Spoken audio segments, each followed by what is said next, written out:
Bem-vindos ao Beijo Barbário, a gente vai falar de Noites Brancas.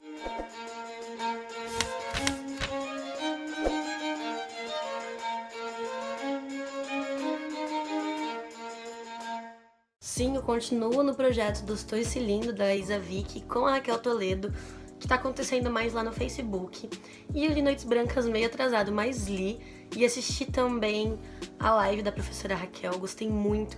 Eu acho que conforme a gente tá passando os livros, a gente tá conseguindo aprofundar ainda mais, porque a gente tem o parâmetro então dos anteriores para fazer uma comparação. Em primeiro lugar, eu queria comentar com vocês o que são Noites Brancas.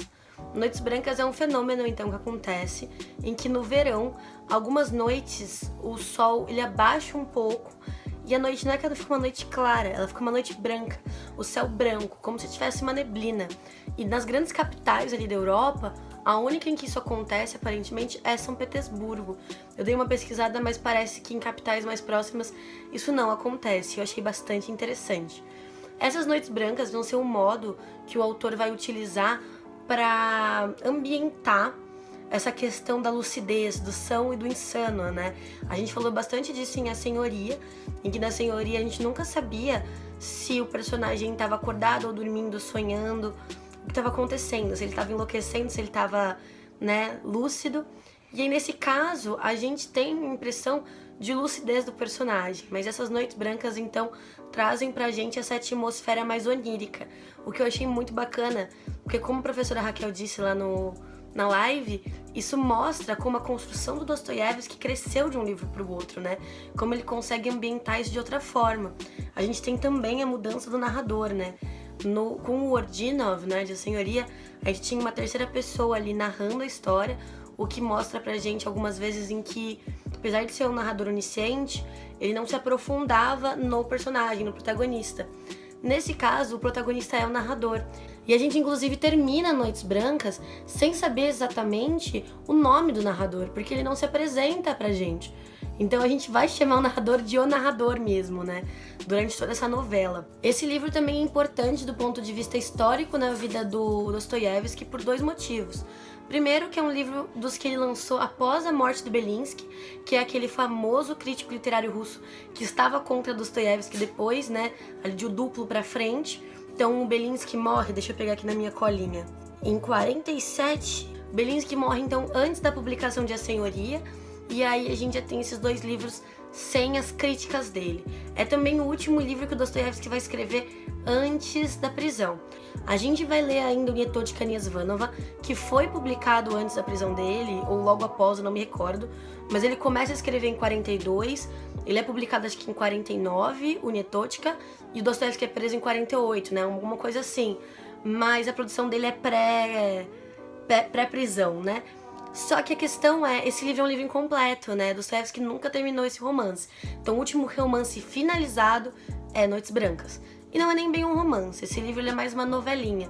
Ele é curtinho, ele não chega a ser um conto, mas ele é bem pequeno e ele não se aprofunda realmente no interior das personagens. A gente vê então a Nastenka e o narrador, que a gente não sabe o nome, em um curto recorte de tempo.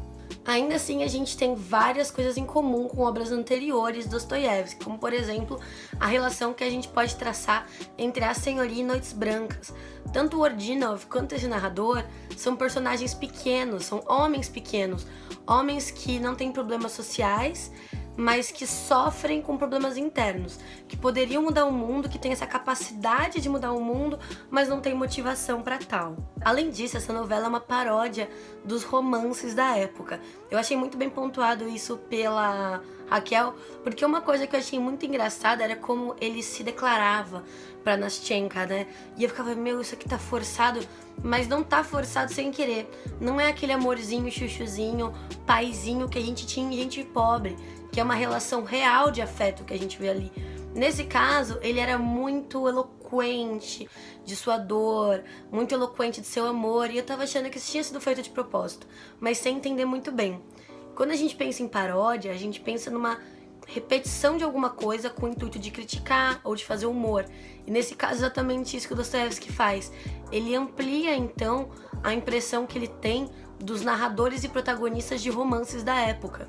Ainda que ele coloque algumas modificações, como por exemplo, quando o autor se autodeprecia no sentido de sou um tolo sonhador e etc. Um verdadeiro narrador de romance não diria isso.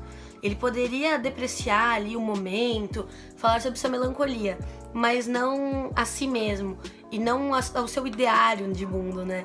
Então é bastante bacana quando a gente começa a ver essa novela como paródia, como ela ganha significado. Porque até então, pra mim, ela tinha sido algo rasa. E aí, após a live, eu fiquei, gente, esse livro tem muito, né?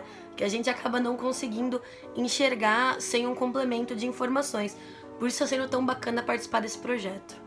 Uma coisa legal de posicionar também é que a Nastchenka, apesar de ninguém terminar o livro muito feliz com ela, né? Ela é uma personagem que ela subverte, junto com o narrador, a expectativa que a gente tem de um casal, né? A expectativa é que o homem seja prático e a mulher mais sensível, quando eles, na verdade, invertem essa colocação e trazem muito mais pro livro quando quebram esse estereótipo. Além disso, uma coisa que é muito interessante, que a professora Raquel comenta na live, é sobre como São Petersburgo atua como uma personagem.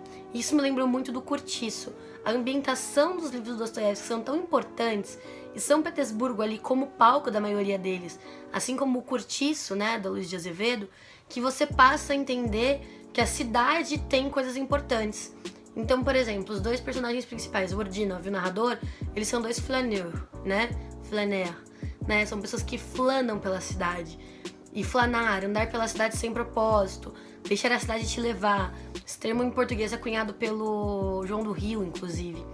E aí a gente tem esse movimento em que a cidade leva os protagonistas às suas histórias. Sem a cidade, nenhuma dessas duas histórias teriam acontecido. E isso é muito interessante. É muito bacana de ver como o Dostoiévski articula isso. Tanto é que, se a gente for comparar então com Gente Pobre, a gente vai lembrar que o Makar, ele é tirado do seu eixo por causa de um romance do Gogol, né? Por causa de contos do Gogol, por causa do Capote em si. E quando a gente pega a Senhoria, quando a gente pega Noites Brancas, a gente vê que quem tira esses personagens do eixo, da zona de conforto, é a própria cidade. Ela leva eles pra fora da bolha em que eles vivem. Tanto o Ordinov, né, que sai daquela bolha de estudos, quanto agora a gente tem esse narrador que se depara com uma mulher, ele não costuma interagir com as pessoas, ele diz isso e aí ele entra nessa interação porque a cidade o levou ali. E um último comentário que é muito interessante é que o livro é dividido em 4 ou 5 partes. Não me recordo necessariamente. 5 partes. Então tem a primeira noite, a segunda, a terceira, a quarta e a manhã. Durante essas 4 primeiras noites, a gente tem então uma sensação de sonho, de despertar, de sentimento, sabe? É uma coisa meio no plano das emoções, que não são realizáveis, porque o narrador sabe quase desde o início que as intenções dele com a Nastchenka não vão se realizar. Então ele não é levado a crer que o relacionamento vai se concretizar. E aí, quando ele percebe que realmente não vai se concretizar, a gente tem então essa mudança para amanhã, que é o despertar ali da consciência dele com relação a isso. Ainda que no final das contas ele não se arrependa dos momentos que ele passou com a Nastchenka. E a gente sabe disso porque essa história ela é uma memória contada pelo narrador anos depois, né? A gente vê que ele tá rememorando. E é interessante pensar que ele se lembre dessa divisão de tempo, porque aquilo foi algo muito importante. Foram dias que ele realmente viveu. Ele mesmo diz isso, né? Então, nessa posição, tudo pra ele é muito claro, tudo pra ele tá muito fresco na memória. E é um livro incrível, apesar de parecer tão pouco. Esse é um dos livros que eu acho que ele mais engana. Então é um dos livros que eu mais indicaria que vocês vissem a live da professora Raquel, que fica lá disponível no grupo do Lido Lendo no Facebook. Eu também queria comentar que esse aqui é uma tradução do Nivaldo dos Santos. Então eu achei que o pós, né, o pós-fácil feito aqui não é tão completo quanto os feitos pela Fátima Bianchi. Mas ele também não é obrigado, né, gente? Só queria comentar porque eu venho exaltando sempre o trabalho da tradutora, então é bom comentar quando não tem também, pra manter aí uma forma, né?